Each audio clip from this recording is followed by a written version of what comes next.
హల్లెలూయా. యేసే మనకు ఆశ్రయం అనే టీవీ కార్యక్రమాన్ని వీక్షిస్తున్న మీ అందరికీ నజరేయుడైన యేసుక్రీస్తు నామమున శుభములు. ఎలా ఉన్నారండి? దేవుడు తన రెక్కల చాటును మనల్ని భద్రపరిచి మరొక వారాన్ని మనకు అనుగ్రహించిన దేవాది దేవునికి సమస్తమైన మహిమ ఘనత ప్రభావాలు కలుగును గాక. ఈ యొక్క వారం కూడా ఆ గొప్ప దేవాది దేవుడు మనతో మాట్లాడాలని ఆశపడుతూ ఉన్నారండి. ముందుగా మన యొక్క హృదయాలను సిద్ధపరచుకుందాం, ప్రార్థన చేసుకుందాం. సర్వోన్నతుడా, సర్వాధికారి, సర్వశక్తిమంతుడా తండ్రి, నీ గొప్ప కృపా కాపుదల, నీ సన్నిధి తండ్రి, గత వారం అంతా కాచి కాపాడి నిలబెట్టిన దేవా, ఆశ్చర్యకరుడా, ఈ వారం తండ్రి ఎవరైతే నీ బిడ్డలైన వారు ఈ యొక్క కార్యక్రమాన్ని చూస్తున్నారో నాతో మాతో మా అందరితో నువ్వే మాట్లాడండి. ప్రతి ఒక్కరం నీ సన్నిధిని మేము అనుభవించాలి దేవా. నీ కృపలో మమ్మల్ని నిలబెట్టండి సర్వశక్తిమంతురా. నీ కార్యాన్ని జరిగించుకోనండి అయ్యా. ఆశ్చర్యకరుడా, అద్భుతకరుడా ప్రభా, ప్రతిదీ నీ యొక్క అధికారంలోనికి తీసుకొని నీ కృపలో నిలబెట్టి నువ్వు కార్యం జరిగించి నీ నామాన్ని మహిమపరచుకోనండి సర్వాధికారి. ఆశ్చర్యకరుడా, అద్భుతకరుడా తండ్రి, పరిశుద్ధాత్మదేవ, కేవలం నీ నామాన్ని మహిమపరచుకోనండి. నువ్వే సహాయంను దయచేయండి. నజరేయుడైన యేసుక్రీస్తు నామమున అడిగి వేడుకొంచున్నాము తండ్రి. Amen, amen, amen. ఈ వారం మన యొక్క వాక్య ప్రసంగ అంశంగా కీర్తనలు 112 కీర్తన 1వ వచనం. కీర్తనలు 112 కీర్తన 1వ వచనం. యెహోవాను స్తుతించుడి, యెహోవా యందు భయభక్తులు గలవారు ఆయన ఆజ్ఞలను బట్టి అధికముగా ఆనందించువాడు ధన్యుడు. మరొకసారి చదువుదామండి. కీర్తనలు 112 కీర్తన 1వ వచనం. యెహోవాను స్తుతించుడి, యెహోవా యందు భయభక్తులు గలవారు ఆయన ఆజ్ఞలను బట్టి అధికంగా ఆనందించువారు ధన్యుడు. ఈ వారం మన యొక్క వాక్య ప్రసంగ అంశం, దేవుని బట్టి నువ్వు ధైర్యం తెచ్చుకోవాలి. దేవుడిని బట్టి నువ్వు నేను ధైర్యం తెచ్చుకోవాలి. చాలాసార్లు ఈ లోకంలో మనము అనేకమైన వాటి గురించి భయపడతా ఉంటాం. కొన్నిసార్లు నేను ఈ పరిస్థితి గుండా నేను బయటకు రాలేనేమో, ఇంకా నాకు ఈ స్థితి రాదేమో, ఈ స్థితి ఇంకా నా జీవితాంతం ఉండిపోతుందేమో, నాకు సహాయం ఎవరు చేస్తారు, నాకు ఆదరణ ఎవరు కలిగిస్తారు, నన్ను ఎవరు ఈ యొక్క బాధ నుంచి కన్నీటి నుంచి బయటకు తీసుకొస్తారు అని అనుకుంటాం. ఎందుకు అంటే మనకి కొన్నిసార్లు ఆదరణ దొరక్క, కొన్నిసార్లు సహాయమును దొరక్క, కొన్నిసార్లు ఈ లోకానుసారమైన ఆ యొక్క అవసరతలు తీర్చబడక మనము ఆ విధంగా ఉంటాము. చాలాసార్లు ఎంతగానో డిసప్పాయింట్ అయిపోతూ ఉంటాం. కానీ మన జీవితంలో మనము నేర్చుకోవాల్సిన విషయం ఏంటో తెలుసా? మనము ఎప్పుడూ కూడా ప్రతిరోజు కూడా మనము దేవుణ్ణి బట్టి ధైర్యం తెచ్చుకోవాలి. నువ్వు ఒక మనిషిని ఆశ్రయించి ఇప్పటి వరకు ఎంతగానో డిసప్పాయింట్మెంట్ అయిపోయావేమో, ఎంతగానో బాధపడిపోతున్నావేమో. అయ్యో, నేను వాళ్ళని ఆశ్రయించాను, వారు నా స్థితి మారుస్తారు, వారు నాకు సహాయం చేస్తారు, వారు నా కుటుంబాన్ని చూస్తారు, నా పిల్లల్ని చూస్తారు, నా అనారోగ్యంలో నన్ను నిలబెడతారు, నాకు సహాయం చేస్తారు అని నువ్వు వారి గురించి నువ్వు అలా అనుకున్నావేమో. కానీ నీ కోసం, నా కోసం ప్రాణం పెట్టిన దేవుణ్ణి మీద నువ్వు ఆధారపడితే ఆ ఆధారమే నిన్ను ధైర్యంతో ముందుకెళ్ళడానికి, నువ్వు ఇంకా ఇంకా ఇంకా ఆ యొక్క ప్రతిరోజు ధైర్యంగా నిలబడడానికి, ఏదైతే దేవుడి నుంచి కోరుకుంటున్నావో, ఏదైతే దేవుడి నుంచి సహాయాన్ని కోరుకుంటున్నావో అది నువ్వు అనుకోవడం మాత్రమే కాదు, కానీ ఈ లోకస్తులు అన్నట్లుగా కాదు, కానీ ఆ యొక్క సహాయాన్ని, ఆ యొక్క పరిస్థితిని దేవుడు మార్చి నువ్వు కల్లారా సంతోషించి అనుభవించే గొప్ప భాగ్యాన్ని ఆ దేవుడు అనుగ్రహించగలడు. కాబట్టి నువ్వు ఎవరిని బట్టి ధైర్యం తెచ్చుకోవాలి ఈ లోకంలో? నువ్వు నేను ప్రతి నిమిషం, ప్రతిరోజు దేవుణ్ణి బట్టి మనం ధైర్యం తెచ్చుకోవాలి. ఈ లోకంలో నువ్వు అనేకమైన వాటిని చూసి ధైర్యం తెచ్చుకుంటావు. బ్యాంకు బ్యాలెన్స్ని చూసి, నేను చనిపోయినా కూడా ఉంది కదా, నేను చనిపోయినా కూడా ఇల్లు ఉంది కదా అన్న వాటిని బట్టి ధైర్యం తెచ్చుకుంటావు. అవి కొన్ని మాత్రమే, కొంత మాత్రమే నీకు ధైర్యాన్ని ఇవ్వగలవేమో, కొంత మాత్రమే నిన్ను నిలబెట్టగలవేమో. కానీ నువ్వు దేవుణ్ణి బట్టి నువ్వు ధైర్యం తెచ్చుకుంటే, నీకు చూడడానికి ఎంతగా ఏమీ లేకపోయినా కూడా నువ్వు నీ యొక్క శక్తితో నువ్వు ఎంతగానో ధైర్యంతో నిలబడడానికి ఆ దేవుని యందు నువ్వు ఉంచిన నమ్మకం, నిరీక్షణ మాత్రమే నిన్ను ముందుకు తీసుకెళ్తుంది. కాబట్టి నువ్వు ప్రతి నిత్యము కూడా దేవుని బట్టి ధైర్యం తెచ్చుకోవాలి. అందుకే కీర్తనలు 112 కీర్తన 1వ వచనంలో మనం చదివిన వాక్యంలో, యెహోవాను స్తుతించుడి, యెహోవా యందు భయభక్తులు గలవాడు ఆయన ఆజ్ఞలను బట్టి అధికంగా ఆనందించువాడు ధన్యుడు కదా. నువ్వు దేవుని బట్టి ఆనందిస్తే నువ్వు ధన్యుడు అవుతావు. ఆయన బట్టి ధైర్యం తెచ్చుకుంటే తప్పక దేవుడు నిన్ను నిలబెడతారు.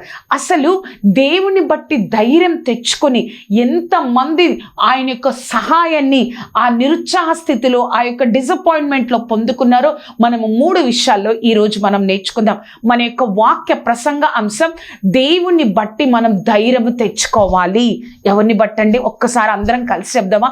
దేవుణ్ణి బట్టి నేను ధైర్యం తెచ్చుకోవాలి.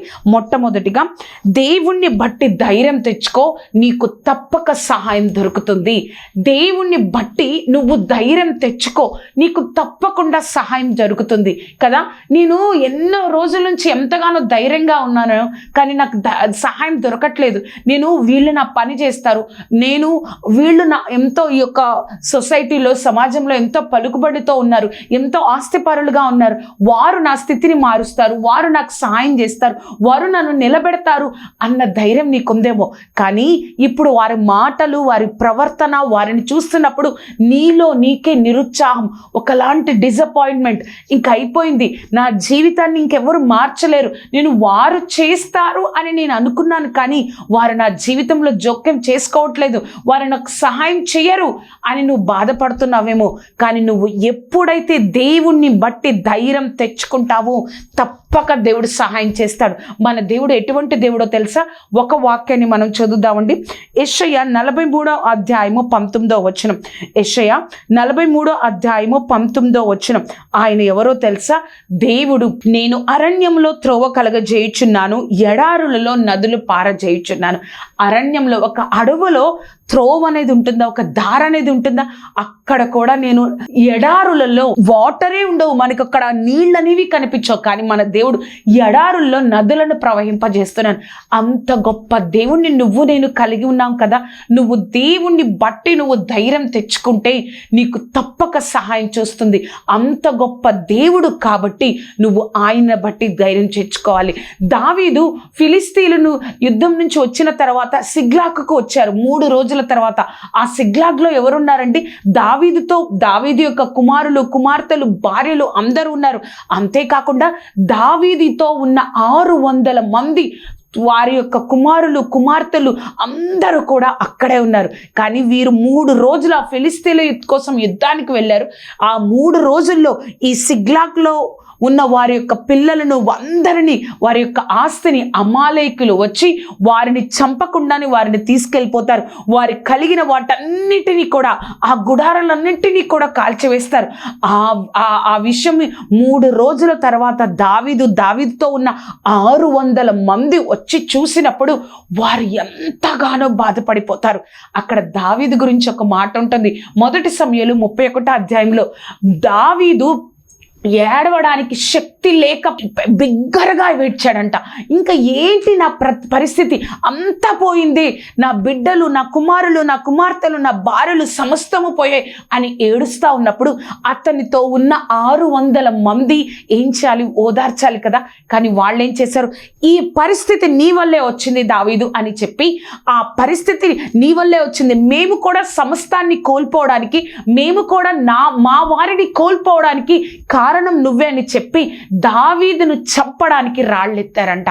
ఇంకా అక్కడికి దావీదుకి ఇంకా అక్కడ ధైర్యం ఎక్కడుంది? అతన్ని ఓదార్చడానికి నాన్న వాళ్ళు ఎవరూ లేరు. తనతో ఉన్న సైన్యము 600 మంది కూడా అతన్ని చంపడానికి రెడీగా ఉన్నారు. ఇంకా దావీదు పరిస్థితి ఎలా ఉంది? ఒక వాక్యాన్ని మనం చదువుదామండి. 1 సమూయేలు 30వ అధ్యాయము 6వ వచనం.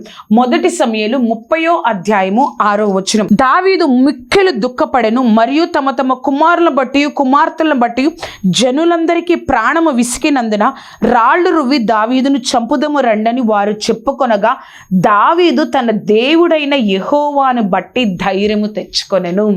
చూసారా, ఆయనకి ఈ లోకానుసారంగా ఆ ఆదరణ అనేది ఆ సమయంలో దొరకలేదు. ఈ లోకానుసారంగా మనుషులకు ఆయనకి కళ్ళకి కనిపిస్తున్నారు ఎదురుగా రాళ్ళు పట్టుకొని ఆయన మీద వేయడానికి. లోకానుసారంగా ఆయనకి సహాయం దొరకట్లేదు, లోకానుసారంగా ఆదరణ లేదు. పారిపోదామన్న ఆ పరిస్థితి గుండా కూడా వారు పట్టుకొని చంపే కోపంలో వాళ్ళందరూ ఉన్నారు.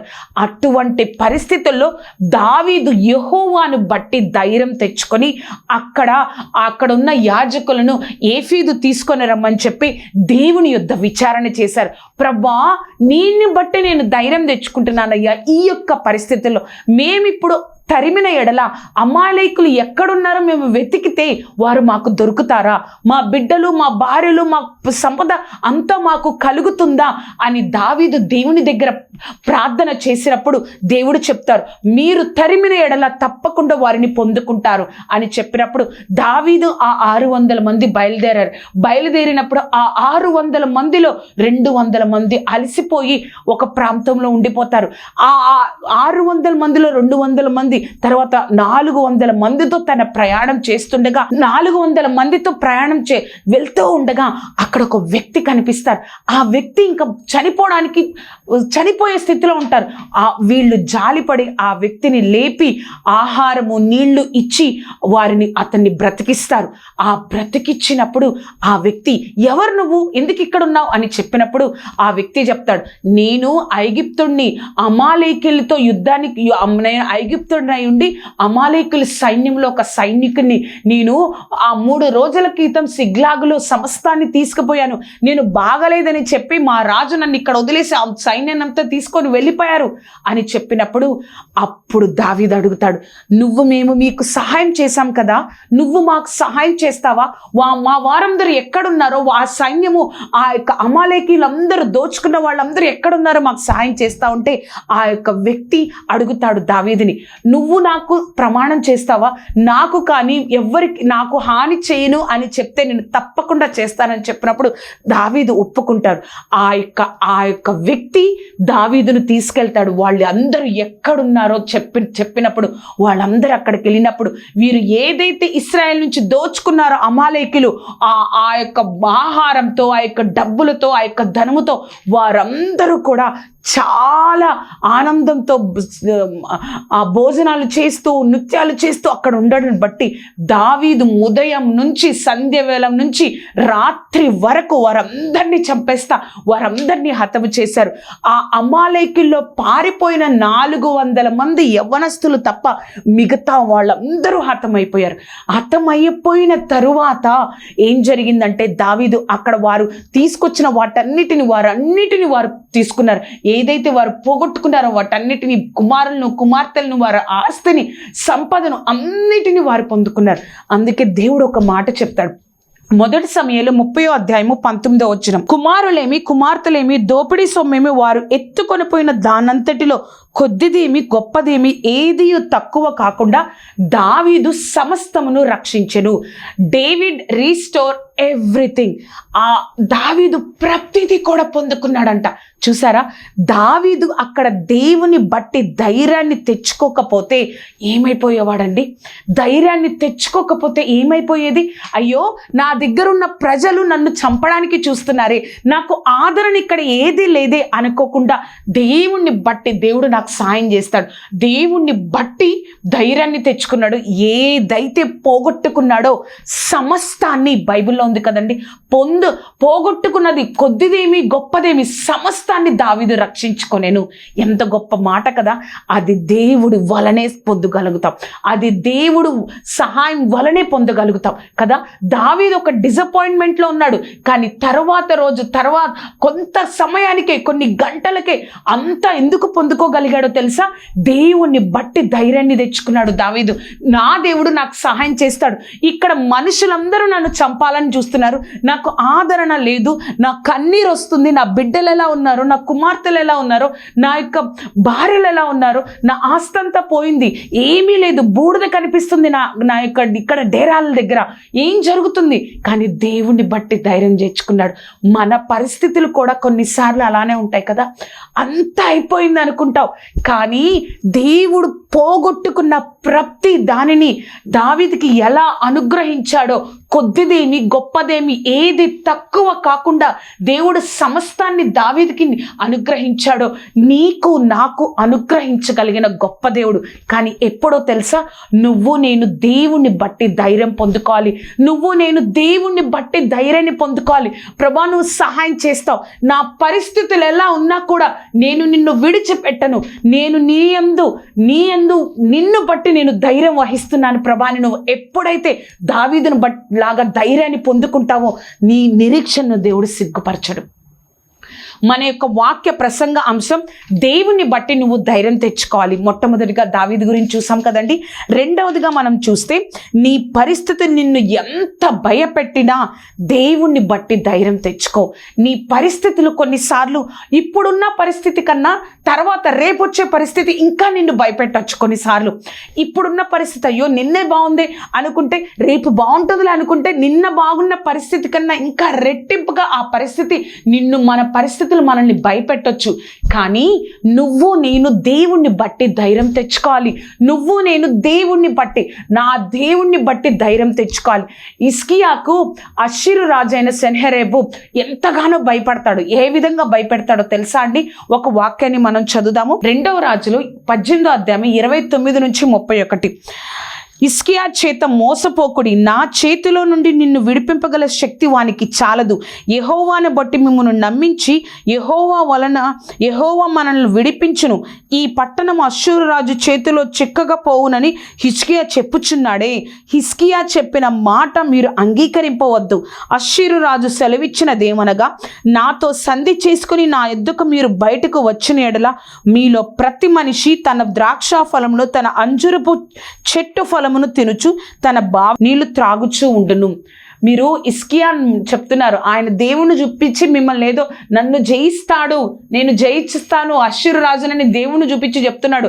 మీరు హిజ్కియా మాటలు నమ్మొద్దు, ఆయన చూసి మోసపోవద్దు అని అక్కడున్న ఇశ్రాయేల్ ప్రజలందరికీ అష్షూరు రాజు వర్తమానం పంపిస్తాడు. అక్కడున్న ఇశ్రాయేల్ ప్రజలందరూ భయపడిపోతూ ఉంటారు.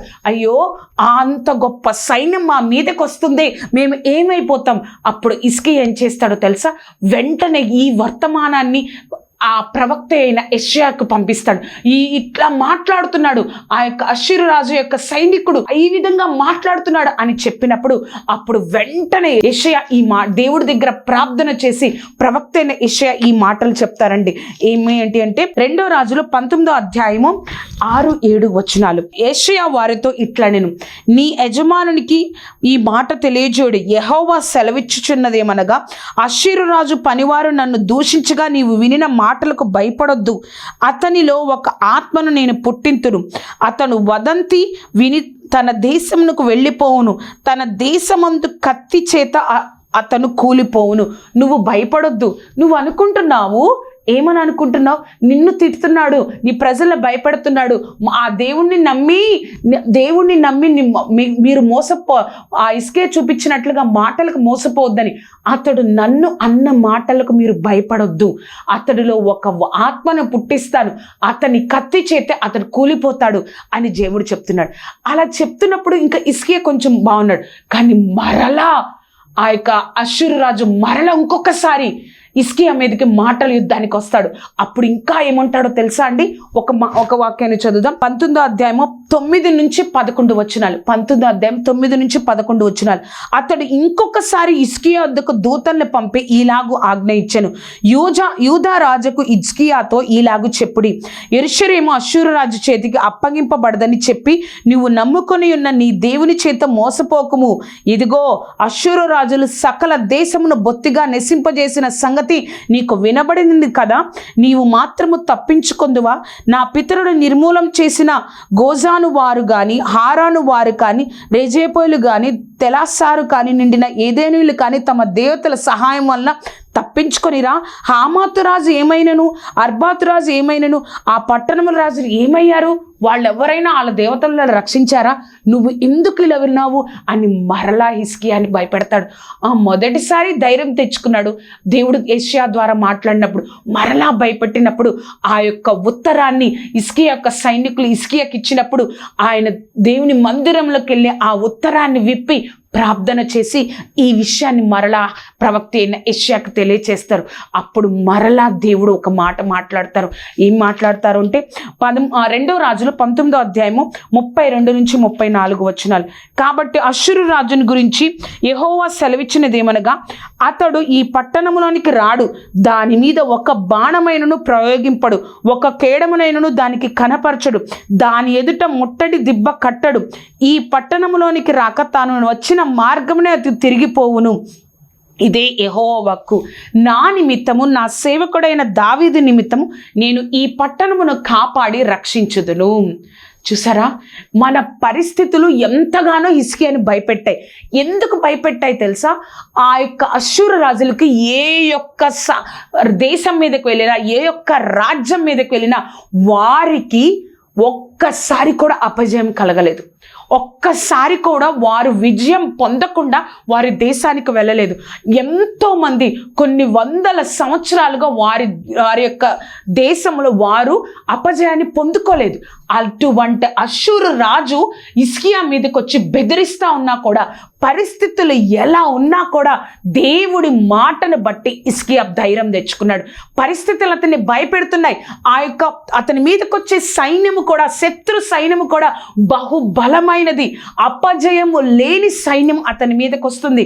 కానీ హిజ్కియా పరిస్థితులు ఎలా ఉన్నా కూడా నా దేవుడు నాకు సహాయం చేస్తాడన్నాడు. ఒక్క దూతను పంపించి దేవుడు 1,80,000 మందిని రాత్రికి రాత్రే, ఈ సైన్యంతో సహాయం లేకుండా, హిజ్కియా సైన్యంతో సహాయం లేకుండా రాత్రికి రాత్రే వాళ్ళందరూ హతులయ్యేటట్టు దేవుడు చేశాడు. అపజయం పొందని రాజ్యము వస్తున్న హిజ్కియా ఎంత భయపడినా దేవుని మాటను బట్టి ధైర్యం తెచ్చుకున్నాడు. దేవుడి యొక్క సహాయాన్ని పొందుకున్నాడు. మనము కూడా పరిస్థితులు మనల్ని కొన్నిసార్లు ఇంకా ఇంకా ఇంకా భయపెడతా ఉంటాయి. కానీ ఒక్కటి గుర్తుపెట్టుకోవాలి, ఏ పరిస్థితి కూడా ఆయన చేయలేనిది ఏదీ లేదు, ఇంకా రాదు కూడా ఈ లోకంలో. అంత గొప్ప దేవుణ్ణి నువ్వు నేను కలిగి ఉన్నాం. మన దేవుడు చేయలేనిది ఈ లోకంలో ఏదీ లేదు, ఇంకా రాదు కూడా. అంత గొప్ప దేవుణ్ణి నువ్వు నేను కలిగి ఉన్నాం కదా. అంత గొప్ప దేవుణ్ణి కలిగి ఉన్నాం మనము. పరిస్థితుల్ని చూసి ఇంకా ఘోరంగా అయిపోతున్నాయే నా పరిస్థితులు, ఇంకా భయంకరంగా అయిపోతున్నాయే నా పరిస్థితులు అని నువ్వు అనుకుంటున్నావేమో. ఒక్కటి గుర్తుపెట్టుకో, ఏంటో తెలుసా? మన పరిస్థితుల కన్నా మన దేవుడు గొప్ప దేవుడు. మన పరిస్థితుల కన్నా అపజయము ఎరుగని అష్షూరు రాజు మీదకొచ్చి 2 సార్లు హిజ్కియాను భయపెట్టినా కూడా దేవుడు ఏది చెప్తున్నాడో ఆ దానిని బట్టి హిజ్కియా భయపడకుండా ఉన్నాడు. కానీ దేవుడే రాత్రికి రాత్రి దూతను పంపించి 1,80,000 మంది ఆ యొక్క సైనికులను, అష్షూరు రాజ్యం యొక్క ఆ సైనికులను హతము చేశాడు. ఎంత గొప్ప కృప కదా మన దేవుణ్ణి కలిగి ఉన్న మనం అంతగా ఆయన్ని ఆశ్రయించినట్లయితే మన జీవితంలో ఏ పరిస్థితి అయినా దేవుడు నిన్ను నన్ను బయటకు తీసుకొస్తారు. మన యొక్క వాక్య ప్రసంగ అంశం దేవుణ్ణి బట్టి మనం ధైర్యం తెచ్చుకోవాలి. మనం దావీదు గురించి చూసాం, మనం హిజ్కియా గురించి చూసాం. 3వదిగా, నీ ధైర్యం దేవుడే అయితే నువ్వు ఎప్పుడు కృంగిపోవు. ఇది మనం గుర్తుపెట్టుకోవాలండి. నువ్వు ఎలా బతుకుతున్నావు? ఇన్ని కష్టాలు ఉన్నాయి, ఇన్ని బాధలు ఉన్నాయి, ఇంకా నీ జీవితంలో ఒక సెటిల్మెంట్ లేదు, ఇంకా నీ జీవితంలో ఒక ఆదరణ లేదు, ఇంకా నీ జీవితంలో ఒక మార్పు అనేది నీ జీవితంలో కొన్ని సంవత్సరాల నుంచి కలగట్లేదు. కానీ నువ్వు ఇంకా ఎలా బ్రతుకుతున్నావు? ఎందుకంటే నీ ధైర్యం దేవుడే అయి ఉన్నారు కాబట్టి నువ్వు కృంగిపోవట్లేదు. నీ ధైర్యం దేవుడే అయితే నువ్వు ఎప్పుడూ కృంగిపోవు. 3 వాక్యాలని మనం చూద్దామండి. మన దేవుడు మనల్ని ఏ విధంగా నిలబెడతాడో తెలుసా? హెబ్రీలకు రాసిన పత్రిక 13వ అధ్యాయము 6వ వచనం. హెబ్రీలకు రాసిన పత్రిక 13వ అధ్యాయము 6వ వచనం. కాబట్టి ప్రభువు నాకు సహాయకుడు, నేను భయపడను, నరమాత్రుడు నాకేమి చేయగలడు అన్న మంచి ధైర్యంతో చెప్పగల వారమై ఉన్నాము. ఇంకొక వాక్యాన్ని చదువుదామండి. హెబ్రీలకు రాసిన పత్రిక 10వ అధ్యాయము 35వ వచనం. 10వ అధ్యాయము 35వ వచనం. కాబట్టి మీ ధైర్యమును విడిచిపెట్టకుడి, దానికి ప్రతిఫలంగా గొప్ప బహుమానం కలుగును. ధైర్యము ఉన్నాము అంటే, ఆ నిరీక్షణ దేవుడి వైపు ఉంచామంటే ఆ నిరీక్షను దేవుడు సిగ్గుపరచడండి. దేవుడంట ఎవరైతే ఆయన మీద ఆనుకున్నారో వారి కోసం గొప్ప గొప్పది దాచిపెట్టాడంట, గొప్ప బహుమానం పొందుకుంటామంట. చివరిగా ఎప్పుడు మనకు ధైర్యం వస్తుందో తెలుసా? సామెతలు 14:26 సామెతలు 14:26 యెహోవా యందు భయభక్తులు కలిగి ఉండుట బహుధైర్యము కలిగించును, బహుధైర్యము పుట్టించును. ఆయన యందు భయభక్తులు కలిగి ఉండుట బహుధైర్యమును పుట్టిస్తుంది కదా. మనము ఈ లోకంలో జీవించడానికి కావాల్సింది దేవుణ్ణి బట్టి మనం ధైర్యం తెచ్చుకోవాలి. అన్ని పరిస్థితులు ఒకేలాగా ఉండవు. ప్రతిసారి అన్ని పరిస్థితులు ఒకేలాగా మనం ఉండలేము. ప్రతి ఒక్క నెల మన పరిస్థితి మారుతుంది, సంవత్సరం మన పరిస్థితి మారుతుంది. కానీ ఆ పరిస్థితులు మారుతున్నప్పుడు కూడా నీ హృదయంలో ధైర్యం, ఎవరిని బట్టి? దేవుణ్ణి బట్టి ధైర్యం తెచ్చుకొని మనం జీవించాలి. ప్రార్థన చేసుకుందాం. సర్వోన్నతుడా, సర్వాధికారి, సర్వశక్తిమంతుడా, మాతో మాట్లాడిన విధానాన్ని బట్టి వందనాలు. నీ సన్నిధి ప్రభా మేము అందరం అనుభవించేటట్లుగా నీ కృపతో నింపిన విధానాన్ని బట్టి నీకు కోట్లాది కృతజ్ఞతలు. సర్వశక్తిమంతుడా, ధైర్యము ప్రభా, దేవుని బట్టి ధైర్యము తెచ్చుకొని జీవించే గొప్ప భాగ్యాన్ని, అటువంటి ఆత్మీయ స్థితిని మా అందరికీ అనుగ్రహించండి. నీ కృపలో నిలబెట్టండి. సర్వశక్తిమంతుడా, నీ నామాన్ని మహిమపరచుకొనండి. ఆశ్చర్యకరుడా, అద్భుతకరుడా, నీ కృపా కాపుదల దయచేసి తండ్రి, ఎవరైతే ఈ కార్యక్రమాన్ని చూస్తున్నారో ప్రభా, నాకు అంత అయిపోయింది అనుకున్నానయ్యా, నిరుత్సాహంలో ఉన్నానయ్యా, డిప్రెషన్లో ఉన్నానయ్యా, నా జీవితాన్ని అంతం చేసుకుందాం అనుకుంటున్నాను ప్రభా అని ఎవరైతే ఈ కార్యక్రమాన్ని చూస్తున్నారో సర్వశక్తిమంతుడా, మా అందరితో మాట్లాడి నిలబెట్టిన దేవా, మా ధైర్యం నువ్వయ్యా, మా నిరీక్షణ నువ్వు ప్రభా, మా ధైర్యం నువ్వు తండ్రి.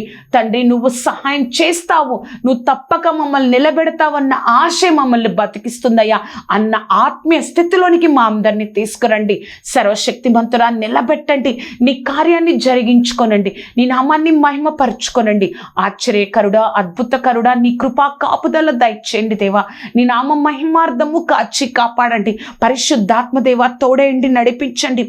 ఏ శోధన అధికారం లేకుండా ఇంకా మా హృదయాలను నీ యొక్క కృపతో నింపి ధైర్యం తెచ్చుకొని నీ యందు నిరీక్షణ కలిగి యెహోవా యందు భయభక్తులు కలిగి ఉండుట బహుధైర్యమును పుట్టించనని చదివించిన దేవా, నీ యందు భయభక్తులు కలిగి జీవించే భాగ్యాన్ని మాకు అనుగ్రహించండి.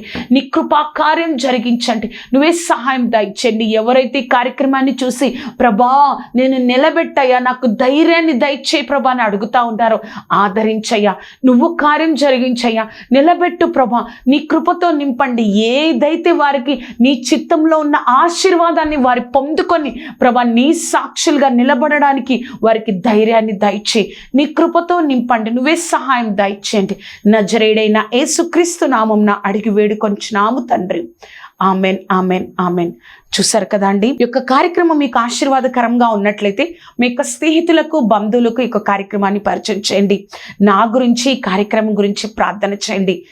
మనము దేవుని యందు భయభక్తులు కలిగి, పరిస్థితులు కాదు, ఆ యొక్క స్థితులు కాదు, తప్పక నా దేవుడు నాకు సహాయం చేస్తాడు, నా తల పైకెత్తుతాడు అన్న ధైర్యము నువ్వు నేను కలిగి ఈ లోకంలో ముందుకెళ్దాం. ఆ నిరీక్షణను దేవుడు తప్పక మనల్ని సిగ్గుపరచకుండా అనేక మందికి ఒక సాక్షులుగా మనల్ని నిలబెడతాడు. దేవుడు మిమ్మల్ని దీవించును గాక. Amen, amen, amen.